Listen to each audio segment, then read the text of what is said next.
இன்னைக்கு நடந்திருக்கிற தேர்தலுடைய தீர்ப்புங்கிறது திரு மு க ஸ்டாலினுடைய எதிர்காலத்துக்கானது கிடையாது, திரு உதயநிதி ஸ்டாலினுக்கான எதிர்காலம். எப்பொழுதுமே படைப்பின் நியதியில ஒரு கடகம் ஒரு குடும்பத்துல பிறக்குது அப்படின்னா 6ஆம் பாவகமோ 6ஆம் பாவகாதிபதியோ 7ஆம் பாவகமோ பாபத்துவமாக இருந்தால் அந்த வீட்டுல ஒரு கடக லக்னத்துக்கு எதிரான ஒரு கும்ப லக்ன குழந்தை பிறக்கிறது நிறைய ஜாதகத்துல நான் பார்த்திருக்கேன். காட் பிளஸ், எனக்கு சனி நல்லா இருக்காரு ஜாதகத்தில், 7ஆம் அதிபதி குருவோட சேர்ந்து இருக்கிறதுனால, 7ஆம் பாவதி குரு சுக்கரன் பார்க்கறதுனால எங்க குடும்பத்தில் யாரும் கும்ப லக்னமே கிடையாது.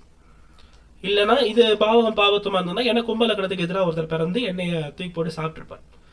ஒரு கும்பம் தலைமை ஏற்கிற பொழுது ஒரு கடகம் எதிர்த்தலைமை ஏற்கிறது அல்லது எதிர்த்து நிற்கிறது அல்லது எதிர்த்து ஒழிக்கிறது.